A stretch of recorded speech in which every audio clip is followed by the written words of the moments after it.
Everyone, this is Shivi and you are watching my YouTube channel Shivi's learning hub. आज हम बात करेंगे टीचिंग एड्स के बारे में। टीचिंग एड्स जो शिक्षण सामग्री एक्सटेंशन एजुकेशन यानी कि प्रसार शिक्षा में जो टीचिंग एड्स यूज करते हैं हम हमारे सिलेबस में जो इंक्लूड है और जो एग्जाम्स में पूछे जाते हैं उनके बारे में हम आज डिटेल में बात करेंगे। तो चलिए वीडियो को शुरू करते हैं। सबसे पहले हम जानते हैं टीचिंग एड्स होती क्या है। जो टीचिंग एड्स होती है वो टूल्स होते हैं, यानी कि जो टीचिंग एड्स होती है वो टूल्स होते हैं, यंत्र होते हैं जिनका हम यूज करते हैं, रिसोर्सेज होते हैं, जो साधन होते हैं जिनका हम यूज करते हैं एनहेंस करने के लिए। क्या एनहेंस करने के लिए? लर्निंग एक्सपीरियंस को। जो टीचिंग एड्स है वो क्या है? टूल्स है, रिसोर्सेज है, जो क्या करते हैं? एनहेंस करते हैं, बढ़ाते हैं। किसको? हमारे लर्निंग एक्सपीरियंस को। कैसे? By making lessons more engaging and effective. ये क्या करते हैं? जो हमारे लेसन्स होते हैं उनमें इंगेजमेंट बढ़ाते हैं। जो हमारी ऑडियंस है, जो हमारे स्टूडेंट्स हैं, उनकी इंगेजमेंट बढ़ती है और जिससे क्या होता है कि जो हमारे लेसन्स होते हैं वो इफेक्टिव बनते हैं। तो टीचिंग एड्स हमारे एक साधन होते हैं, हमारे जो टूल्स होते हैं जो हमारे लर्निंग एक्सपीरियंस को बढ़ाते हैं, हमारे लेसन्स में इंगेजमेंट बढ़ाते हैं और उनको इफेक्टिव बनाने में हेल्प करते हैं। अब जानते हैं इसकी डेफिनेशंस। तो इसकी दो डेफिनेशन मैंने यहाँ पर इंक्लूड की है। फर्स्ट है हमारी ओलेटन एंड ओनाजी के द्वारा, जिन्होंने 1987 में इस डेफिनेशन को दिया था। वो क्या बोलते हैं? Teaching aids are those aids. जो टीचिंग एड्स होती है वो एड्स होती है थ्रू विच, जिसके द्वारा the audience is given the knowledge. जो ऑडियंस होती है उसको नॉलेज और स्किल मिलती है इमेजिन करने के लिए इंस्ट्रक्शंस को। टीचिंग एड्स क्या करती हैं? वो एड्स होती हैं through which the audience is given the knowledge and skills to imagine the instructions and to explain their meaning. जिसके द्वारा वो जो उसका अर्थ होता है उसको एक्सप्लेन करने में सक्षम होते हैं, so that they can improve their behaviour and lifestyle. जिसके द्वारा वो अपने जो उनका व्यवहार है, जो उनका बिहेवियर है और जो उनका जीवन जीने का तरीका है, लाइफस्टाइल है, उसमें वो इम्प्रूवमेंट ला सकते हैं, उसको चेंज कर सकते हैं। किंडर 2003 क्या बोलते हैं? अकॉर्डिंग टू किंडर, इंस्ट्रक्शंस और एजुकेशनल मटेरियल्स, जो इंस्ट्रक्शंस होते हैं, जो निर्देश होते हैं और जो एजुकेशनल मटेरियल्स होते हैं जिनका यूज किया जाता है, are presented as such remedies. वो इस तरह से प्रेजेंट किए जाते हैं एक रेमेडी के द्वारा, थ्रू विच द एक्सपीरियंस, जिसके द्वारा जो एक्सपीरियंस होता है can be made effective and dynamic. जिसके द्वारा जो एक्सपीरियंस होता है वो इफेक्टिव बनता है और डायनेमिक बनता है, यानी कि हमारे लाइफ के साथ वो हमेशा रहता है, लगातार चलता रहता है और इफेक्टिव होता है। तो ये दो डेफिनेशंस आपकी दी हुई थी, ओलेटन ओनाजी ने और किंडर ने। नेक्स्ट हम बात करते हैं characteristic of good teaching ads. जो हमारी टीचिंग एड्स होती है उनकी क्या विशेषताएं होती है, वो कैसी होनी चाहिए। तो फर्स्ट है हमारा, दे should B meaningful and purposeful, यानी कि उनका कुछ अर्थ निकले और उनका कुछ उद्देश्य हो, तो ये दोनों चीज उसमें होनी चाहिए। They should be accurate in every aspect, तो जितने भी उसके आयाम होते हैं, जितने भी उसके पक्ष होते हैं, उसमें वो शुद्ध होनी चाहिए, बिल्कुल सही होनी चाहिए, सटीक होनी चाहिए। They should B simple, simple होनी चाहिए, इजिली अंडरस्टैंडेबल होनी चाहिए। सभी ऑडियंस, जितने भी आपके स्टूडेंट्स बैठे हैं, ऑडियंस बैठी है, उनको इजिली समझ में आए, इतनी सिंपल वो होनी चाहिए। They should be cheap, cheap होनी चाहिए, यानी कि सस्ती होनी चाहिए, ज्यादा महंगी नहीं होनी चाहिए, इजिली अफोर्डेबल होनी चाहिए। They should be large enough to be properly seen by the students, वो इतनी बड़ी होनी चाहिए कि जो आपके स्टूडेंट्स है, जो आपकी ऑडियंस है, उसको वो क्लियरली दिखाई दे, इतनी बड़ी वो होनी चाहिए। For whom they are meant, जिनके लिए वो बनाई गई है उनके लिए वो इजिली विजिबल होनी चाहिए, इजिली उनको विजिबल होनी चाहिए। They should be up to date, जो आपकी टीचिंग एड्स है वो अप टू डेट होनी चाहिए, यानी कि जो उसमें लेटेस्ट चेंजेस आ रहे हैं उनके अकॉर्डिंग वो होनी चाहिए। They should be easily portable, यानी कि उसको एक स्थान से दूसरे स्थान पर ले जाया जा सके, इतनी वो पोर्टेबल होनी चाहिए। They should be according to the mental level of the students, जो हमारे स्टूडेंट्स होते हैं उनके मेंटल लेवल के अकॉर्डिंग ही हम टीचिंग एड्स का यूज करते हैं। They should motivate their learners, their learners आएगा यहाँ पे, ठीक है। तो जो लर्नर्स होते हैं, जो सीखने वाले होते हैं, उनको ये मोटिवेट करे, ऐसी हमारी टीचिंग एड्स होनी चाहिए, उनको वो प्रोत्साहन दे। तो ये हमारी क्या है, कुछ विशेषताएं होती हैं टीचिंग एड्स की। अब हम बात करेंगे क्लासिफिकेशन ऑफ टीचिंग एड्स। जो हमारी टीचिंग एड्स होती है उनको हम थ्री कैटेगरीज में डिवाइड करते हैं on the basis of senses use. जो हमारी सेंसेस होती है उनका हम यूज करके जो अपने टीचिंग एड्स को हम कैटेगराइज करते हैं, सबसे पहले हम उसकी बात करेंगे। सबसे पहले हमारा आता है ऑडियो एड्स। ऑडियो एड्स जिसमें हम अपनी सेंस ईयर का यूज करते हैं, जिसमें हम चीजों को सिर्फ सुन सकते हैं। Audio aids helps in developing the listening skills of a learner. जो ऑडियो एड्स होती है वो हेल्प करती है डेवलप करने के लिए लिसनिंग स्किल्स, जो हमारी सुनने की विशेषताएं होती है, स्किल्स होती है, उनको ये डेवलप करता है। Audio aids are those aids which can be only listened. तो जो ऑडियो एड्स होते हैं उनको सिर्फ हम सुन सकते हैं।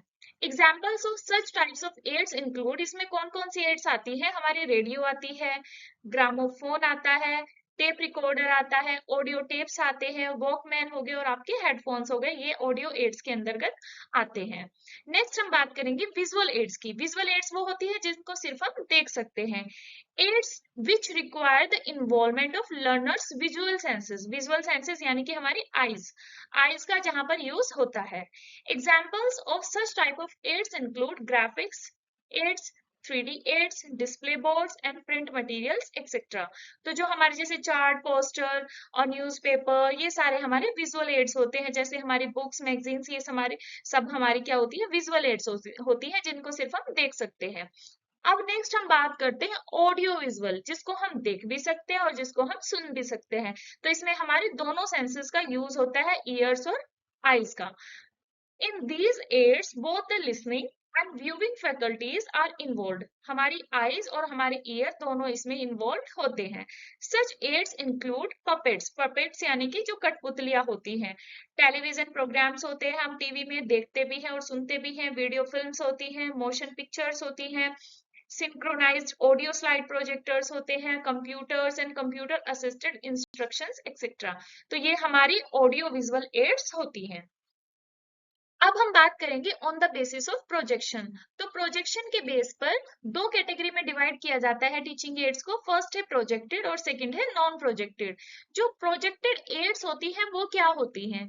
Projected aids refers to those aids where a bright light is passed through a transparent picture by means of a lens and enlarged picture is thrown or projected on the screen or the white wall। मतलब जो projected aids होती है वो aids होती है जहां पर एक ब्राइट लाइट यानी कि तेज रोशनी का यूज किया जाता है। उसमें क्या होता है, ट्रांसपेरेंट पिक्चर के थ्रू एक ब्राइट लाइट पास की जाती है जिसमें लेंस का यूज होता है। फिर क्या होता है, जो पिक्चर होती है वो जो हमारी स्क्रीन होती है या फिर व्हाइट वॉल होती है या फिर हम बेडशीट लगा देते हैं व्हाइट कलर की, तो उस पर वो पिक्चर हमें बड़ी दिखाई देती है, स्क्रीन पर हमें वो बड़ी दिखाई देती है। फॉर एग्जाम्पल जैसे कि हम स्ट्रिप प्रोजेक्टर्स का यूज करते हैं, हम स्लाइड प्रोजेक्टर्स यूज करते हैं, ओवरहेड प्रोजेक्टर इसमें यूज किए जाते हैं, या फिर टीवी, वीसीआर एक्सेट्रा इसका इसमें यूज किया जाता है।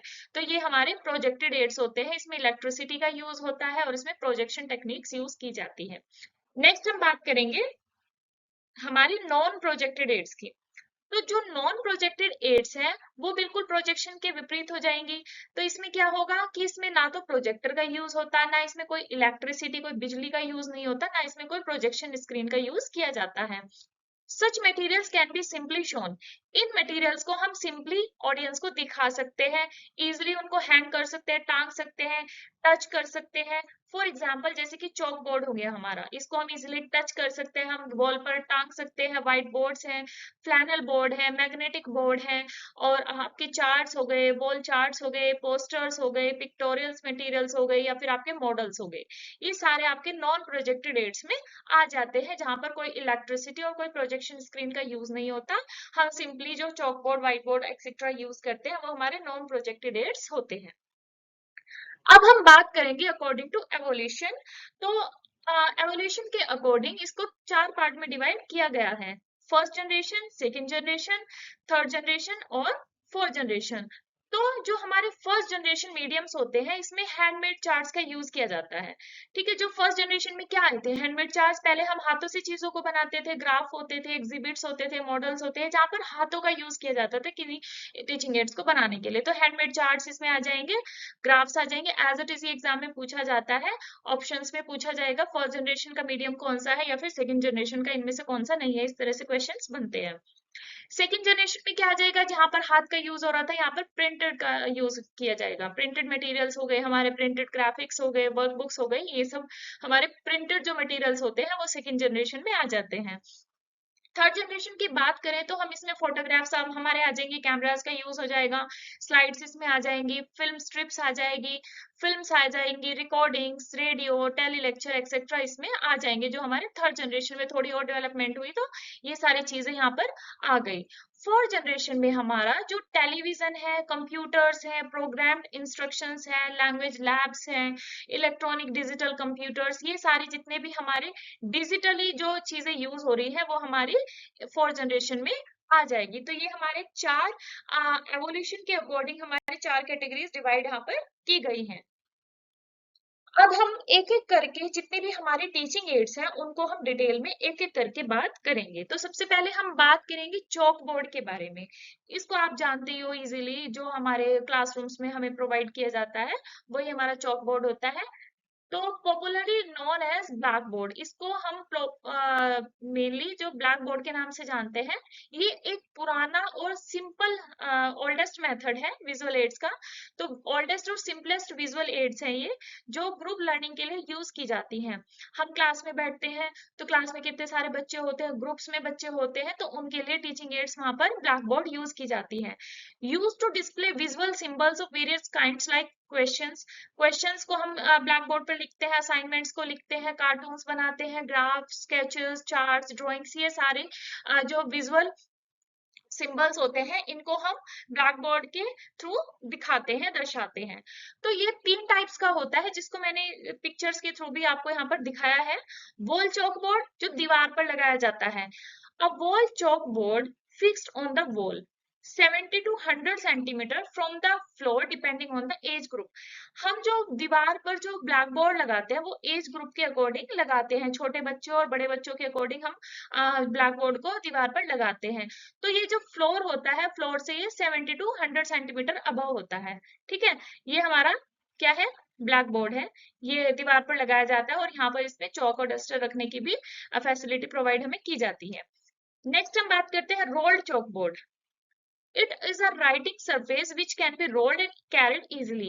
ये होता है रोल्ड, इसको हम कहीं पर भी खड़ा कर सकते हैं, इसको रोल करके हम कहीं भी इजिली ले जा सकते हैं। तो ये हमारा रोल्ड चॉक बोर्ड होता है जो एक्सटेंशन एजुकेशन में बहुत ज्यादा यूज किया जाता है। जैसे कि हमें फील्ड ट्रिप पर जाना है, कहीं पर हमें ग्रुप लर्निंग करनी है, किसी समूह को कोई बातें बतानी है, तो वो हम वहां पर हम इसको फोल्ड करके ले जा सकते हैं।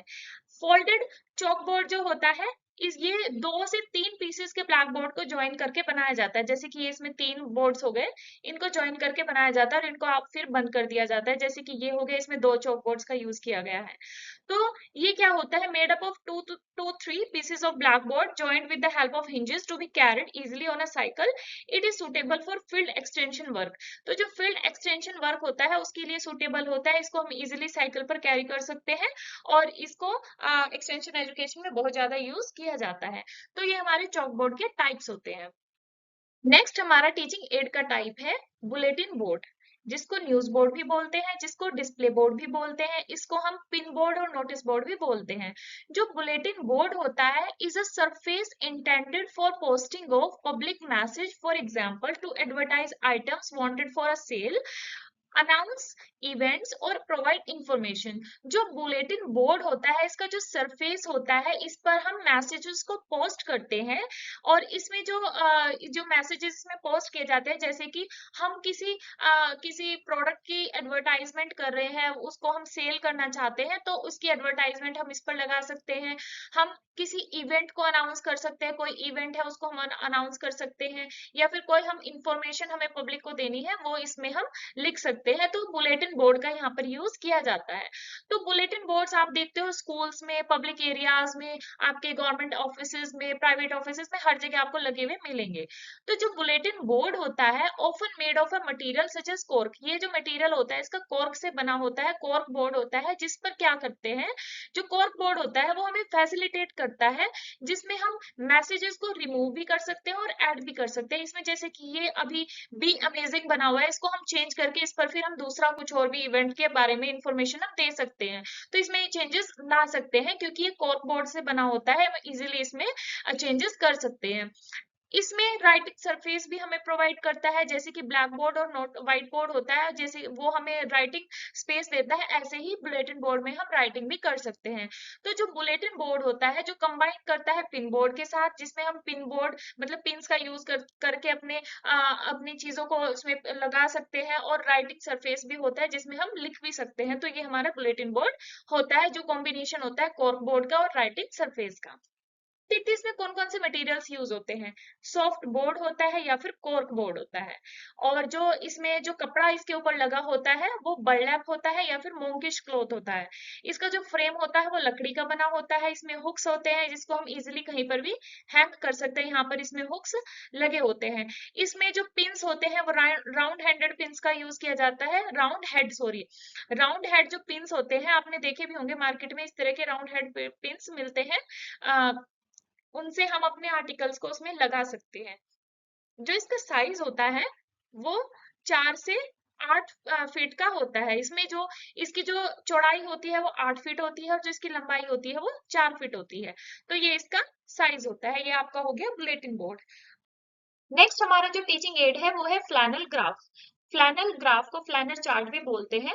तो जो फ्लैनल ग्राफ होता है is a flat piece of thick cardboard, plyboard, ordinary wooden board of 19 to 90 centimeter in size approximately, on which a rough piece of flannel is stretched or fastened tightly by means of drawing pins or some adhesive।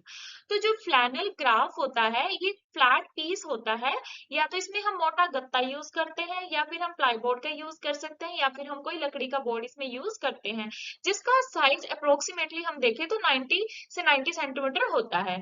इस पर क्या होता है, flannel को चढ़ाया जाता है, खींचकर इस पर एक फ्लैनल चढ़ाया जाता है स्ट्रेच करके, और जिसमें ड्राइंग पिंस का हम यूज करते हैं या फिर और मटेरियल हम यूज करके इस फ्लैनल को इसके बोर्ड के ऊपर चढ़ाते हैं। जैसे कि ये ग्रीन कलर का यहाँ पर चढ़ा हुआ है, यहाँ पर ब्लैक कलर का चढ़ा हुआ है। तो इसमें क्या करते हैं, हम पिक्चर्स को और फोटोग्राफ्स को, या फिर हम इलस्ट्रेट करना चाहते हैं किसी प्रिंटेड चीजों को, तो वो हम इसमें लगाते हैं। तो जैसे कि आप यहाँ पर देख रहे हो, ये जू की पिक्चर्स इसमें लगाई हुई है, एनिमल्स की पिक्चर्स यहाँ पर लगाई हुई है। तो जो इसका वैसे हम साइज देखें तो 60 से 90 सेंटीमीटर इसका होता है, या फिर 2 फीट बाय 3 फीट इसका साइज होता है। इसका यूज किया जाता है इलस्ट्रेट करने के लिए किसी स्टोरी को या फिर किसी आइडिया को स्टेप बाय स्टेप इसमें हम स्टोरी को या फिर अपने आइडिया को इलस्ट्रेट कर सकते हैं। ये अट्रैक्ट करता है अटेंशन ऑफ द ऑडियंस। जो ऑडियंस है उसकी जो अटेंशन है उसको अट्रैक्ट करने के लिए इसका यूज किया जाता है। इसमें एक्टिव पार्टिसिपेशन ऑफ ऑडियंस के लिए यूज होता है, और better utilization of local resources, जो हमारे लोकल रिसोर्सेज होते हैं उनका बेटर यूटिलाइजेशन इसमें होता है। तो ये हमारा होता है फ्लैनल ग्राफ। नेक्स्ट हम बात करेंगे फ्लैश कार्ड्स की। फ्लैश कार्ड से रिलेटेड बहुत सारे क्वेश्चंस भी एग्जाम में आते हैं। अभी यूपीएचएससी का जो एग्जाम हुआ था उसमें भी फ्लैश कार्ड का साइज वगैरह पूछा गया था। तो जो फ्लैश कार्ड होता है is A card bearing information on both sides. ये आप फ्लैश कार्ड देख रहे हो, इनमें आगे पीछे दोनों साइड पिक्चर्स लगी होती है, इंफॉर्मेशन जो हमें ऑडियंस को देनी है वो इसमें होती है। Usually intended to practice and aid memorization. इसमें क्या होता है कि जो ये हमारी जैसे कि हम कोई फ्लैश कार्ड देखते हैं तो वो हमें याद रहता है बाय पिक्चर्स, पिक्चर्स के थ्रू हम जिन चीजों को देखते हैं तो वो हमें याद रहता है। It can be virtual part of A flash card software और फिजिकल। ये वर्चुअल भी हो सकता है और फिजिकल भी हो सकता है, मतलब कि हम हाथ में लेके भी हम फ्लैश कार्ड्स को दे सकते हैं, या फिर वर्चुअल भी हो सकता है जिसमें कंप्यूटर्स का यूज किया जाता है। Flash cards are simple compact cards of approximate 30 into 45 centimetre और स्लाइटली स्मॉलर। जो फ्लैश कार्ड्स होते हैं इनका जो साइज होता है 30 into 45 सेंटीमीटर होता है अप्रोक्सीमेट, ठीक है, या फिर इससे छोटा भी हो सकता है। अराउंड 25 to 30 सेंटीमीटर हो सकता है, या फिर हम अगर इंचेस में देखें तो 10 बाई 12 का ये हो सकता है। ये इसका जो 10 बाई 12 का जो बैलेंस होता है वो सबसे अच्छा बैलेंस इसका माना जाता है। Flash cards are planned in a series to support the presentation step by step. जो फ्लैश कार्ड्स होते हैं उनमें पूरी एक सीरीज होती है, ठीक है, जिनको हम स्टेप बाय स्टेप ऑडियंस को दिखाते हैं। To narrate a story not more than 10 to 12 card should be used. अगर हम किसी स्टोरी को दिखाना चाह रहे हैं तो उसमें 10 से 12 कार्ड्स आपके यूज होने चाहिए, इससे ज्यादा नहीं होने चाहिए। A flashcard should never be used in front of very large audience, say more than 40 people। मतलब कि जो फ्लैश कार्ड्स हम ऑडियंस को दिखा रहे हैं वो बड़ी ऑडियंस नहीं होनी चाहिए, मतलब कि 40 पीपल से ज्यादा उसमें नहीं होने चाहिए, 40 लोग से ज्यादा नहीं होने चाहिए, तो छोटी ऑडियंस को ही हम फ्लैश कार्ड्स दिखाते हैं जो उनको इजीली विजुअल होता है। अब हम बात करेंगे चार्ट्स के बारे में। चार्ट्स जो होते हैं ये बहुत सारे टाइप्स के होते हैं। एक्सटेंशन एजुकेशन में बहुत सारे टाइप्स के चार्ट्स यूज किए जाते हैं, हम एक एक करके उनके बारे में डिटेल में बात करेंगे। तो सबसे पहले हम देखते हैं इसके ऑब्जेक्टिव्स क्या होते हैं, चार्ट्स का यूज क्यों किया जाता है, व्हाट आर देयर ऑब्जेक्टिव्स। तो जो चार्ट्स होते हैं, to arrange materials visually in a clarifying manner. जो चार्ट्स होते हैं ये क्या करते हैं, अरेंज करते हैं मटेरियल्स को एक क्लैरिफाइंग मैनर में, ठीक है, एक मतलब बिल्कुल तरीके से जिस जो हमें बिल्कुल इजीली क्लैरिफाई करता है चीजों को, उसमें इनको अरेंज किया जाता है विजुअली, क्योंकि वो हमें दिखाई देते हैं। टू समराइज और कंपेयर और कंट्रास्ट, ये क्या करता है, समराइज करता है, कोई भी हमारा सब्जेक्ट मैटर है उसको समराइज करता है, कंपेयर करने में हेल्प करता है, या फिर कंट्रास्ट। तो इन तीन चीजों का चार्ट्स में हम यूज करते हैं। हेल्प करने के लिए एक्सप्लेनिंग द सब्जेक्ट मैटर, जैसे कि हम किसी टॉपिक पर अपना चार्ट बना रहे हैं तो वो उस टॉपिक को एक्सप्लेन करने में हेल्प करता है। तो convey complicated ideas into condensed form, तो जो कॉम्प्लिकेटेड आइडियाज होते हैं उनको इजीली फॉर्म में कन्वे करने में हेल्प करता है। तो हम देखते हैं एक्सटेंशन एजुकेशन में कौन कौन से टाइप्स के चार्ट्स हम यूज करते हैं। सबसे पहले हम बात करेंगे ऑर्गेनाइजेशनल चार्ट, यानी कि जो संगठनात्मक चार्ट होता है, जो संगठनात्मक चार्ट होता है, यूज टू शो ऑर्गेनाइजेशनल और एडमिनिस्ट्रेटिव रिलेशंस, जो एडमिनिस्ट्रेटिव प्रशासनिक जो संबंध होते हैं, या फिर जो ऑर्गेनाइजेशनल जो संगठन में यूज होते हैं, उनको ये दिखाता है। It also show the structure of an organization, किसी संगठन का ये स्ट्रक्चर भी दिखाता है, ये इस तरह से फ्लो चार्ट में बना होता है। फ्लो चार्ट थोड़ा इससे अलग होता है। तो जैसे कि आप देख रहे हो ये सबसे ऊपर है, जैसे कि ये कंपनी का एक मैनेजर, सॉरी ये कंपनी का कोई हेड है, उसके बाद मैनेजर है, फिर एम्प्लॉयज हैं, फिर पियोन्स हैं, ये सारे ऐसे संगठन में दिखाता है। आप स्कूल का भी देखते हो, स्कूल में भी जैसे कि प्रिंसिपल है, फिर टीचर्स हैं, फिर स्टूडेंट्स हैं, फिर आपके फोर्थ क्लास वाले हो गए, जैसे कि आपके स्वीपर्स हो गए, गार्ड्स हो गए, तो इस तरह से संगठन ऐसे दिखाता है। तो ये आपका हो गया ऑर्गेनाइजेशनल चार्ट। नेक्स्ट हमारा चार्ट का टाइप है फ्लिप चार्ट। ये फ्लिप चार्ट बहुत सारी जगह पर यूज किया जाता है, स्कूल्स में, और भाई आपके जैसे फील्ड वर्क आप करवा रहे हो वहां पर इसको यूज किया जाता है, और जैसे कि सेमिनार्स हो गए, एग्जीबिशंस हो गए, वहां पर फ्लिप चार्ट का बहुत ज्यादा यूज किया जाता है। Flip chart is a stationery item, ये एक स्टेशनरी आइटम होता है, consisting of a pad of large paper sheet. जैसे कि ये एक स्टैंड होता है, ठीक है, इसमें क्या है, ये शीट्स लगी होती है, large paper sheet, stationery item हो गया क्योंकि इसमें पेपर्स का यूज हो रहा है, तो ये इस तरह से फोल्ड होती रहती है, ठीक है, ऐसे हम फोल्ड करते रहते हैं इनको। तो जो फ्लिप चार्ट होता है इसमें फ्लिप्स होती है, मतलब हम इसको पलटते रहते हैं पेजेस को पीछे की साइड, ठीक है। It is typically fixed to the upper edge of the white board और सपोर्टेड ऑन अ ट्राइपॉड, यानी कि जो ऐसे ट्राइपॉड स्टैंड होता है उसमें लगा होता है, और फोर लेग्ड ईजल, या फिर जो इसमें जो चार टांगे होती हैं, इस तरह से बोर्ड बना होता है उसमें ये लगा होता है। Such charts are commonly used to presentations, for presentations के लिए हम इसका चार्ट का यूज करते हैं। It is used to emphasize the theme of the subject in a sequence one by one। जो भी कोई हमारा थीम है किसी सब्जेक्ट का उसको एम्फेसाइज करने में हेल्प करता है, वन बाय वन हम इसको प्रेजेंट करते हैं। जो चार्ट्स होते हैं चार्ट पेपर पर प्रिपेयर किए जाते हैं, अप्रोक्सीमेट इसका जो साइज होता है 16 टू 60 सेंटीमीटर होता है।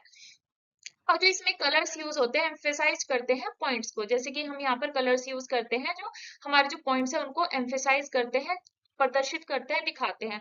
आपने अपने घर में इस तरह के कैलेंडर्स भी देखे होंगे, तो जिसको हम जो मंथ वाइज हम इसको पलटते रहते हैं, इस तरह के ये भी फ्लिप चार्ट का ही एग्जाम्पल होते हैं। तो ये हमारा होता है फ्लिप चार्ट। नेक्स्ट हम बात करेंगे बार ग्राफ के बारे में। बार ग्राफ को बार चार्ट भी बोला जाता है।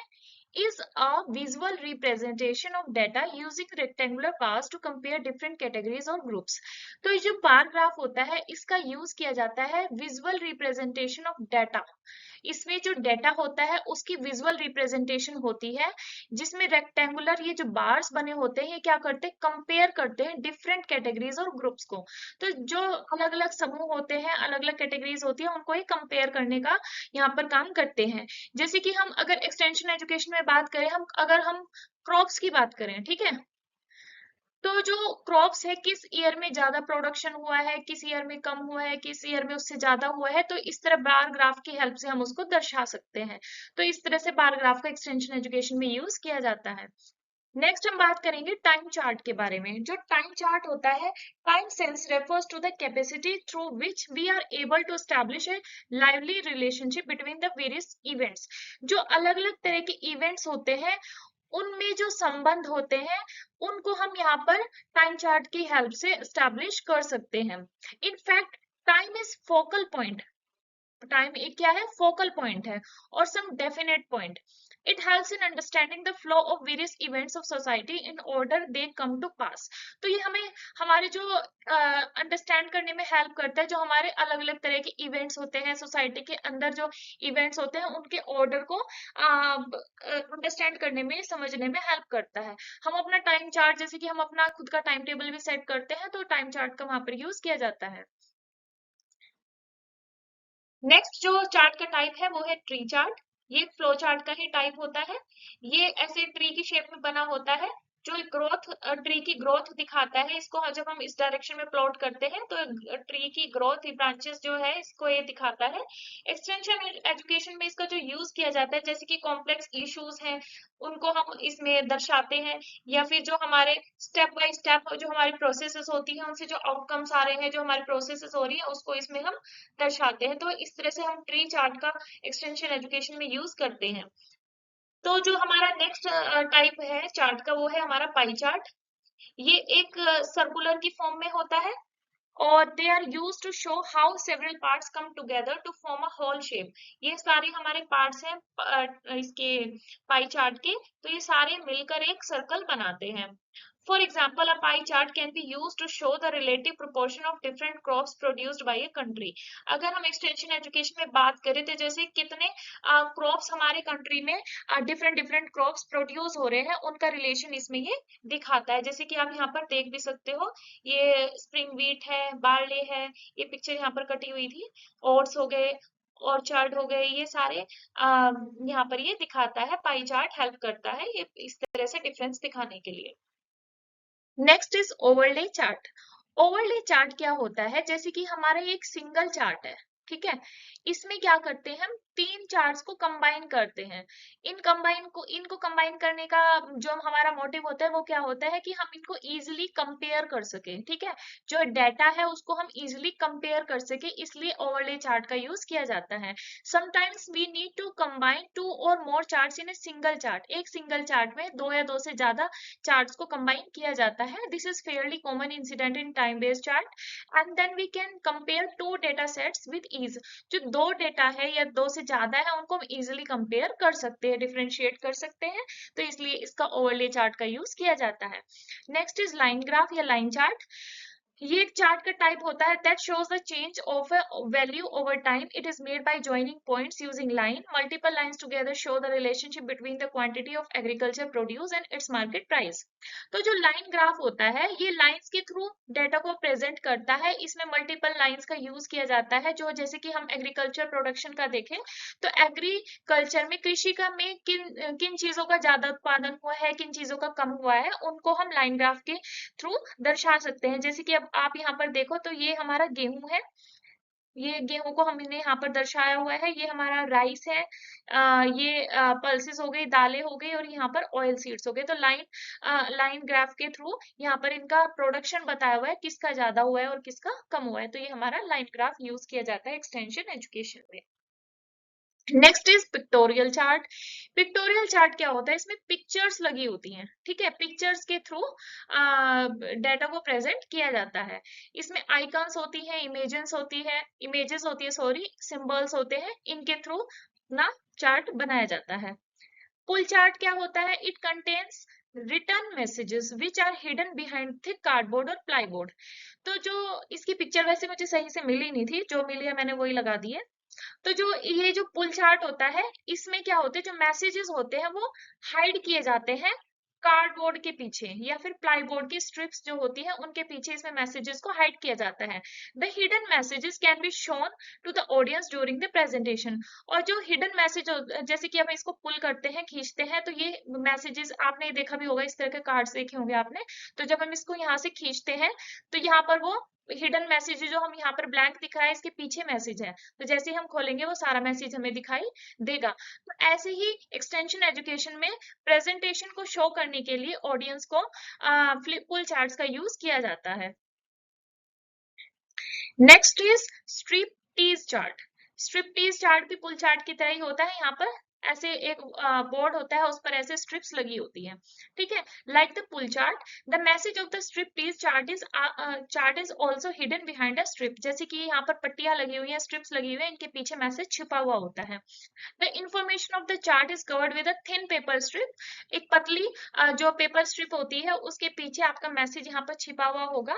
The back of the strips have wax tape और other sticky material। Pin can also be used। तो इसकी जो बैक होती है उस पर आप मोम जो होती है या फिर टेप होती है या अदर जो चिपचिपे पदार्थ होते हैं उससे आप इसको स्ट्रिप्स को वहां पर यूज कर सकते हो, लगा सकते हो। पिंस भी इसमें यूज की जाती हैं।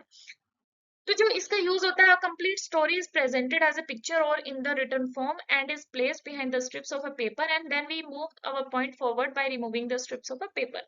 तो इसमें एक कंप्लीट जो स्टोरी होती है वो स्ट्रिप्स के पीछे छुपी होती है। जब हम स्ट्रिप्स को हटाते हैं तो वो हम पूरी स्टोरी को यहाँ पर देख सकते हैं step by step. Next is flow chart. जैसे कि आपका ऑर्गेनाइजेशनल चार्ट था वैसे ही आपका फ्लो चार्ट होता है। अब ये जो ऑर्गेनाइजेशनल चार्ट होता है वो ऐसे नीचे से ऊपर से नीचे चलता है, लेकिन फ्लो चार्ट इधर से उधर चलता है, आपका नदी की तरह इसको प्रवाह इसका होता है। A flow chart is visual presentation representation of the sequence of steps and decision needed to perform a process। जो हम हमारा जो decisions है, जो हमारी process है, उसको ये sequence में दिखाता है, ठीक है। जैसे कि यहाँ पर सैंपल टेस्ट हो गया, ये सारा पूरा सैंपल टेस्ट का एग्जांपल दिया हुआ है। तो जैसे कि ऐसे जा रही है हमारी प्रोसेस, ऐसे जा रही है, फिर यहाँ से नीचे जा रही है, तो स्टेप बाय स्टेप ये इसको दिखाता है। ये हमारा होता है फ्लो चार्ट। अब हमारे चार्ट्स तो खत्म हो चुके हैं, अब हम बात करेंगे पोस्टर के बारे में। तो जो हमारा टीचिंग एड होता है poster, a visual combination of bold design. इसमें जो प्रेजेंटेशन होती है हमारी वो बोल्ड डिजाइन होते हैं, मतलब बड़े बड़े होते हैं जो एकदम से दूर से दिखाई दे। इसमें ब्राइट कलर्स का यूज किया जाता है और जो मैसेज होता है which is intended to catch and hold the attention of the passers. जो भी पोस्टर को देख रहा है, जो वहां से गुजर रहा है, तो जो मैसेज होता है वो क्या करता है, उन पासर्स की जो ऑडियंस है उसकी टेंशन को होल्ड करके रखता है, ठीक है। तो पोस्टर हमारा ऐसा होना चाहिए। A poster is a large sheet that is placed either on a public space to promote something or on a wall as decoration। तो जो पोस्टर होता है ये एक लार्ज शीट, एक बड़ी शीट का बना होता है, या तो इसको पब्लिक स्पेस पर लगाया जाता है, पब्लिक प्लेस पर लगाया जाता है, यहाँ पर ऑन ए पब्लिक प्लेस आएगा, ठीक है। प्रमोट करने के लिए किसी बात को, किसी हम चीज को दिखाने जा रहे हैं, प्रमोट करना चाह रहे हैं, तो वहां पर पोस्टर का यूज किया जाता है पब्लिक एरिया में, या फिर हम वॉल पर डेकोरेशन के पर्पज से इसको यूज करते हैं। इसका ऑब्जेक्टिव क्या होता है, अट्रैक्ट करने के लिए अटेंशन को, कन्वे करने के लिए मैसेज को, क्विकली हम मैसेज को कन्वे कर सकते हैं, और create mass awareness about an issue. कोई एक इशू है जो जैसे कि कोई अभियान चला हुआ है, उसकी हम जन जन जन तक उसकी अवेयरनेस फैलाना चाहते हैं, तो पोस्टर्स का यूज किया जाता है। अब जो पोस्टर का साइज होता है, जो बुक में लिखा हुआ था वो मैंने सारे यहाँ पर लिखे हुए हैं। जैसे कि 26x38 सेंटीमीटर हो सकता है, 38x51 सेंटीमीटर हो सकता है, 46x56 सेंटीमीटर हो सकता है, या फिर 51x77 सेंटीमीटर इसमें हो सकता है। इनमें से कोई भी आपके एग्जाम में पूछा जा सकता है, ठीक है। अब इसमें एक जो इसकी क्वालिटी होती है वो यूज होती है, जैसे कि ये अट्रैक्टिव होना चाहिए, ब्रीफ होना चाहिए और क्लियर होना चाहिए। तो एबीसी में पूछ लिया जाएगा, ए का मतलब क्या है, बी का मतलब क्या है, सी का मतलब क्या है। तो ए का मतलब क्या है, आपका पोस्टर अट्रैक्टिव होना चाहिए। एकदम से मतलब लोगों को लुभाने वाला होना चाहिए, अट्रैक्टिव। ठीक है, ब्रीफ होना चाहिए, मतलब कि ज्यादा बड़ा नहीं होना चाहिए, जितना हम छोटी चीज में अपनी बात को ब्रीफ करके दिखाएं, ऐसा पोस्टर हमारा होना चाहिए। क्लियर होना चाहिए, बिल्कुल साफ सुथरा, इजिली विजिबल हमारा चार्ट होना, सॉरी, पोस्टर होना चाहिए। जो हम पोस्टर में जो कैप्शन डालते हैं वो कैप्शन हमारा 5 वर्ड्स का होना चाहिए, इससे ज्यादा नहीं होना चाहिए। इसमें bright colours, mainly primary colour जो होते हैं रेड, ब्लू और येलो, इसमें यूज होने चाहिए, और इसमें एक ही आइडिया को प्रेजेंट करना चाहिए। तो ये हमारा होता है पोस्टर। नेक्स्ट आती है हमारी प्रोजेक्टेड टीचिंग एड्स। तो जो प्रोजेक्टेड टीचिंग एड्स होती है, इसमें 3 तरह के प्रोजेक्शंस यूज होते हैं, या तो डायरेक्ट प्रोजेक्शन होता है, या फिर इनडायरेक्ट प्रोजेक्शन होता है, या फिर रिफ्लेक्टेड प्रोजेक्शन होता है। सबसे पहले हम बात करेंगे प्रोजेक्टेड टीचिंग एड्स क्या होती हैं। प्रोजेक्टेड टीचिंग एड्स मटेरियल्स होते हैं that can be displayed on a screen और सरफेस यूजिंग ए प्रोजेक्टर। ये मैंने आपको पहले भी बता दिया था। तो जो प्रोजेक्टेड टीचिंग एड्स होती है, उनको हम स्क्रीन पर दिखाते हैं प्रोजेक्टर की हेल्प से।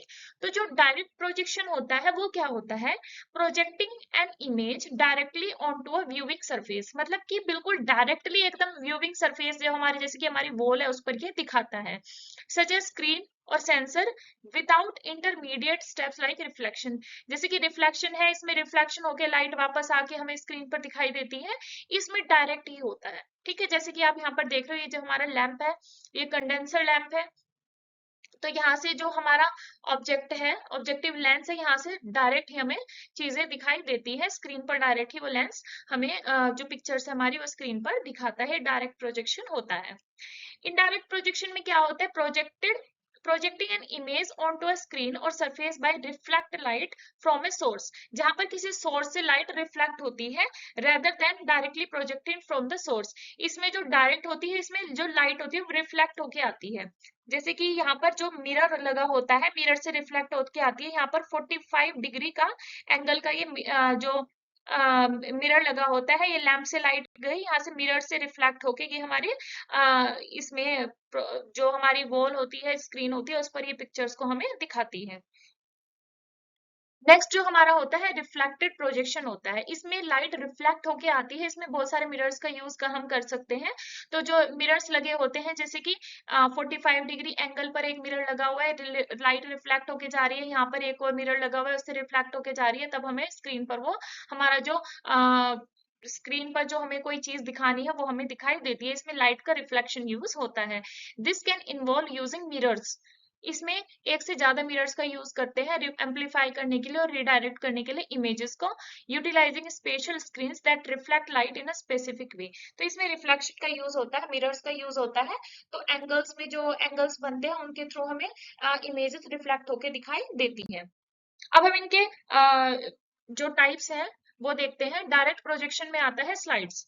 स्लाइड्स को हम डायरेक्टली रिप्रेजेंट करते हैं। ठीक है, presentations created using software like power point, जैसे कि हम पावर पॉइंट पर अपनी स्लाइड्स बनाते हैं, प्रेजेंटेशंस बनाते हैं। जैसे कि ये वाली जो स्लाइड है, मैं जो आपको प्रेजेंटेशन दिखा रही हूँ, पावर पॉइंट पर बनी हुई है, तो इस तरह से हम स्लाइड्स का यूज करते हैं। Slides often contain text, text का हम यूज करते हैं, इमेजेस हम लगाते हैं, ग्राफिक्स लगाते हैं, और अदर विजुअल एलिमेंट्स हम इसमें लगाते हैं अपनी इंफॉर्मेशन को कन्वे करने के लिए। जैसे कि मैं आपको अभी टीचिंग एड्स के बारे में पढ़ा रही हूँ, मैंने इसमें टेक्स्ट, अपना रिटर्न मटेरियल है वो इसमें डाला है, इमेजेस डाली हैं, तो ठीक है, इस तरह की हम इंफॉर्मेशन अपनी कन्वे कर सकते हैं, ऑडियंस तक पहुंचा सकते हैं। और support a speaker talking point, जैसे कि मैं यहाँ पर अब माइक यूज कर रही हूँ, पेन टैब यूज कर रही हूँ, तो इस तरह की चीजें आप स्लाइड्स में यूज कर सकते हो। तो ये होती है हमारी स्लाइड्स। स्लाइड प्रोजेक्टर, अब स्लाइड्स को दिखाने के लिए क्या होता है, ये हमारा स्लाइड्स प्रोजेक्टर होता है। An instrument that project an image contained on a small transparent slide, इसमें जो स्लाइड्स होती है 35 mm की स्लाइड्स का इसमें यूज किया जाता है, ये साइज आपको याद रखना है। तो ये जो हमारा स्लाइड प्रोजेक्टर होता है, हमारी स्लाइड्स को, इमेज को अपने उस पर स्क्रीन पर ये दिखाता है। तो ये हो गया हमारा डायरेक्ट प्रोजेक्शन। अब हम बात करेंगे फिल्म स्ट्रिप्स और प्रोजेक्टर्स की, ये भी हमारा डायरेक्ट प्रोजेक्शन का ही टाइप होता है। इसमें क्या होता है, series of images projected in a sequence to tell a story और इलस्ट्रेट अ कॉन्सेप्ट। इसमें जो इमेजेस होती है प्रोजेक्टेड होती है सीक्वेंस में, मतलब सीक्वेंस में प्रोजेक्ट लगी होती है, सीरियल वाइज होती है, एक स्टोरी को बताने के लिए, इलस्ट्रेट करने के लिए किसी कॉन्सेप्ट को। Design to be projected on to a screen using film strip projector. ये जो हमारी फिल्म स्ट्रिप्स होती है ये आपने देखी भी होंगी, और इनको दिखाने के लिए इस प्रोजेक्टर का यूज किया जाता है। ये जो प्रोजेक्टर होता है, device that project 35 mm film in one frame eight A time. तो इसमें भी 35 mm की film in one frame eight A time use किया जाता है। जो डिवाइस होती है, जो फिल्म स्ट्रिप प्रोजेक्टर होता है, 35 mm की फिल्म को दिखाता है एक बार में। तो ये आपका हो गया फिल्म स्ट्रिप प्रोजेक्टर, ये भी एक डायरेक्ट प्रोजेक्शन का टाइप होता है। नेक्स्ट आ जाता है ओवरहेड प्रोजेक्टर, जिसमें इनडायरेक्ट प्रोजेक्शन यूज किया जाता है। ये हमारा ओवरहेड प्रोजेक्शन का एक इमेज लगा हुआ है यहाँ पर। Device that project transparencies onto a screen for classroom viewing. आपने क्लासरूम्स में ओवरहेड प्रोजेक्टर्स लगे हुए देखे भी होंगे, जो स्मार्ट क्लासेस होती हैं उसमें ये ओवरहेड प्रोजेक्टर्स का यूज किया जाता है। An overhead projector, like a film or a slide projector, uses light to project an enlarged image on a screen. इसमें क्या होता है, ओवरहेड प्रोजेक्टर जैसे कि फिल्म और स्लाइड प्रोजेक्टर होता है उसकी तरह इसमें भी लाइट का यूज किया जाता है। ये क्या करता है, इमेज को एनलार्ज करता है, स्क्रीन के ऊपर बड़ी करके हमें दिखाता है, allowing the view of a small document or picture to be shared with a large audience। जैसे कि कोई एक छोटी सी पिक्चर है, उसको ये स्क्रीन पर बड़ा करके दिखाता है, बड़ी ऑडियंस के लिए इसका यूज किया जाता है। और device that project a picture onto a transparent slide, जिसमें ट्रांसपेरेंट स्लाइड होती है 10x10 साइज की होती है। तो ये जो डिवाइस होती है प्रोजेक्ट करता है पिक्चर को ट्रांसपेरेंट स्लाइड में। This project the image into a mirror above the slide.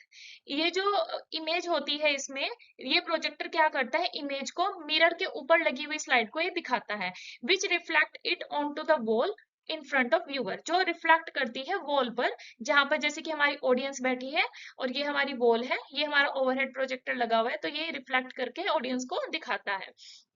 One lens and two mirrors are used in overhead projector. ये लाइन आपको याद रखनी है। इसमें एक लेंस और दो मिरर्स का यूज किया जाता है ओवरहेड प्रोजेक्टर में, इसको OHP भी बोला जाता है। Next type is opaque projector. जो ओपेक प्रोजेक्टर होता है ये रिफ्लेक्शन पर काम करता है, ठीक है, ये रिफ्लेक्शन पर काम करता है, और इसको एपीडियस्कोप भी बोला जाता है, एपिस्कोप भी इसको बोला जाता है। In learning situation where we need to show the original text और live specimen to a big group, opaque projector is used. जब हम ओरिजिनल टेक्स्ट को या फिर लाइव शो होते हैं, जैसे कि स्टेज पर कोई शो परफॉर्म हो रहा है और ऑडियंस हमारी है, तो ऑडियंस को मॉनिटर स्क्रीन पर भी वो शो हमें हम लाइव दिखा सकते हैं, लाइव प्रेजेंटेशन होती है, तो इसमें ओपेक प्रोजेक्टर का यूज किया जाता है। तो ये जो ओपेक प्रोजेक्टर होता है रिफ्लेक्शन पर काम करता है, और इसमें जो एपीडियस्कोप होता है वो दो सिस्टम पर काम करता है, ठीक है, इसमें डायरेक्ट सिस्टम भी होता है और रिफ्लेक्टेड सिस्टम भी इसमें होता है। तो जो डायरेक्ट सिस्टम होता है वो ट्रांसपेरेंट मटेरियल्स को प्रोजेक्ट करता है, यानी कि जो पारदर्शी मटेरियल्स होते हैं उन पे ये प्रोजेक्ट करता है, और जो रिफ्लेक्टेड होता है वो ओपेक मटेरियल्स यानी कि जो अपारदर्शी होते हैं उसको ये प्रोजेक्ट करने का काम करता है। ये दोनों चीज आपको याद रखनी है, डायरेक्ट किस पर काम करता है, ट्रांसपेरेंट पर, और रिफ्लेक्टेड काम करता है ओपेक प्रोजेक्टर्स पर, ओपेक मटेरियल्स पर, ठीक है।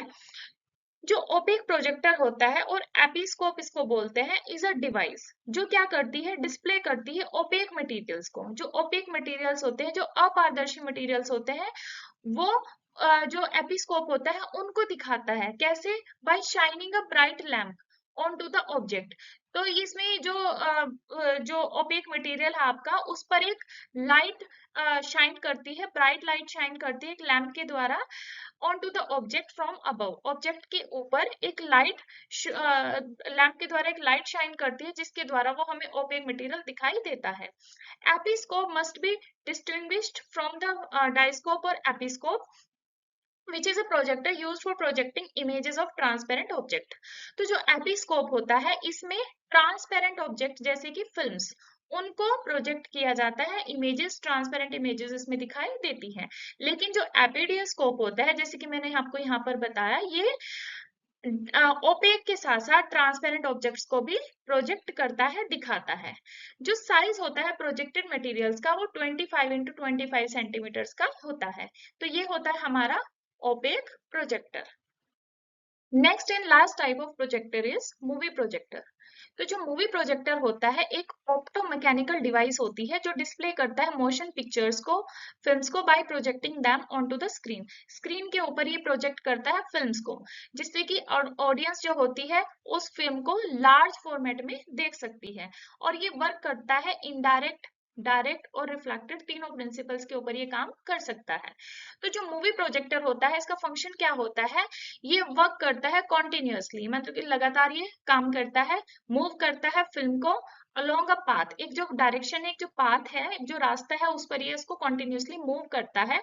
जिससे क्या होता है जितने भी फ्रेम्स हैं वो इल्यूमिनेट होते हैं एक लाइट के द्वारा, एक ब्राइट लाइट के द्वारा ये इल्यूमिनेट होते हैं सारे फ्रेम्स। और जिससे जो projected through a lens onto a screen, जिससे कि जो ये प्रोजेक्ट होता है एक लेंस के द्वारा स्क्रीन के ऊपर, इससे हमें फिल्म दिखाई देती है। तो ये होता है हमारा मूवी प्रोजेक्टर, जो आपने फिल्म्स में या फिर मूवीज की स्टार्टिंग में भी इसको दिखाया जाता है, या फिर आपने टीवी में इसको देखा ही होगा। तो जो मूवी प्रोजेक्टर होता है ये फिल्म की विड्थ के अकॉर्डिंग, इसकी चौड़ाई के अकॉर्डिंग तीन कैटेगरीज में डिवाइड करते हैं।